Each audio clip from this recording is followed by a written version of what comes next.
Hello there everyone and welcome to my crafty corner. It's Lydia here and we'll be doing a little bit of multi-ink embossed resist today. We'll be creating this card as well as another and then I'll show you another one at the end. So this one uses an embossed resist technique, so with heat embossing, and then we're going to be doing some inking over the top. It also uses the beautiful new Frosted Garden stamp set from Altenew, so let's get into it, shall we? This is the beautiful new set that I was talking about. This is the Frosted Garden and there is so many beautiful images in this one. Because I want to be stamping over the edge of my cardstock, I'm creating a little smart corner for my Misty stamping tool. So all I'm doing is I'm creating an L shape out of a piece of cardstock. This cardstock is Nina Solar White and it's the same thickness as my card stock that I'm going to be using for my panel, so it's going to work really well. So I'm just cutting into one side and then cutting into another to create an L shape. We're going to have a little bit left over, but the L shape is the one that we need for our smart corner. So I'm just going to pop this into my Misty. I am using some of the wonderful tape from Altenew. This is the glue tape and they do come in a pack of 3 and it's one of my favourite adhesives ever because it just works for everything. So I've added my smart corner in and then I've butted my piece that I'm going to be stamping onto into that panel. So that's why I'm going to call it my smart corner. So I'm just arranging all of the images from the Frosted Garden stamp set onto my card panel. I do love the images in this set and I like to do a little bit of jigsaw puzzling when I'm arranging these onto my sheet, onto my card panel, sorry. So you can just play around with them to get them exactly where you want them to. So this is a really great thing about the Misty. So I have actually used all of them on there. So they do all fit, sort of. And I'm just going to close the lid on my Misty and then lift it back up. And all of my stamps will be on the lid. And then I can continue with the rest of my cards. So I'm just adding some anti-static powder, because I will be heat embossing these images.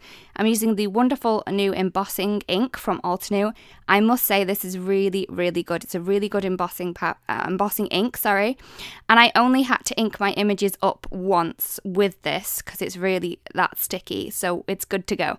So I only did it once and then I added some embossing powder onto it. I'm using the pure white embossing powder from Altenew. Again, this is really good embossing powder. Heats really, really quickly and really it gives you like full coverage. It is opaque, so it will go over coloured cardstock if you wanted to use it on that as well. So I'm just going to tap the excess into my little container and pop that back into my pot, and then I'm going to heat set it till it's nice and flat and shiny and beautiful. I did do 2 other panels exactly the same and now I'm moving on to my inking. So I'm using some of the Desert Night ink and I'm just adding this onto the flowers. So I'm adding it in a circle motion and I've added that quite heavily onto the inside of the flowers. I'm now taking this out a little bit with Dusk. So I'm using a finger dauber, I think they're called. It's a small blending tool and I find this works really well for this technique because I want to be able to get it into smaller areas rather than a larger piece. So I'm taking the Desert Night out with the Dusk. I'm then going to move on to Ocean Waves to fill in the edges. Once I have filled in all the pieces, I found out that I didn't quite like the brightness of the ocean waves, so I in fact went over this again with some Dusk, but really, really lightly, just so it just toned the ocean waves down, but it wasn't in fact dusk where it was. So it's just a bit more of a duskier ocean waves tone rather than being full on dusk or full on ocean waves. So once I've done the first layer of the inking, I do it twice. I find that this does give me better blending.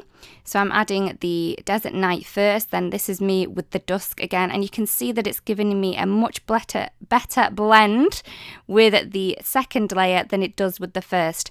I think this is because that you've already added a base down with the ink, so this is kind of working on top of that, so it's much smoother to work with and it doesn't sink into the cardstock as much.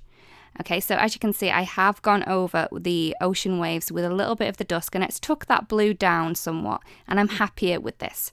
So for my next one, I've used some greys. This one is Industrial Diamond.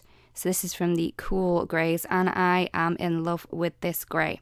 So I've added that quite heavily to the inside of my flowers. I wanted this to be a much softer looking card, so I haven't added as much ink as I did with the blue one.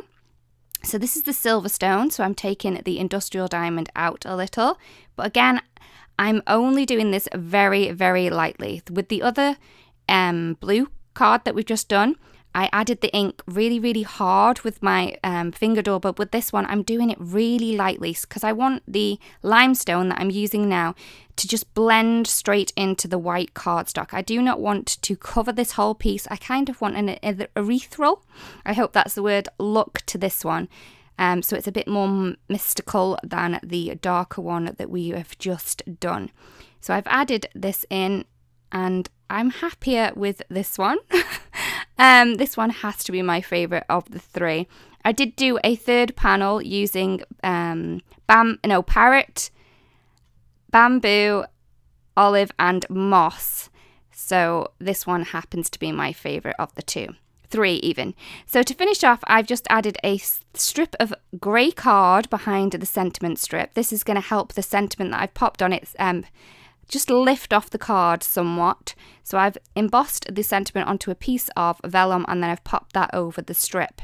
So this is using the Industrial Diamond, the Silverstone and the Limestone, and I've done this really lightly to give that really soft look to this one. This one, I've added the sentiment in the same way. I've just added a blue strip behind the sentiment. I've used Desert Night, Dusk and Ocean Waves, and I've gone over the ocean waves with the dusk just to take that blue down a touch. I've added a few water droplets for a little bit more interest to this one. This is the green one that I've done that you didn't see in the video. So this one is the same as the blue one. I've done it quite heavily. I've added water droplets. I've used parrot, olive and moss on this one. And I'm really liking the effect of this multi-inking embossed resist. So this is the card. Up close and personal. I really do hope you like it. I love this one. This one is my favourite of the three. I know I shouldn't have a favourite, but I do. So it's this one. This is the grey one. And I also have the other ones to show too. I really do hope you've enjoyed this video and give this technique a try. We have more videos for you to peruse if you would like. And if you subscribe, we would really love it. And then you're not going to miss out on any of the videos that we do upload to the Altenew channel. Thank you so much for watching, and I'll see you again soon. Goodbye.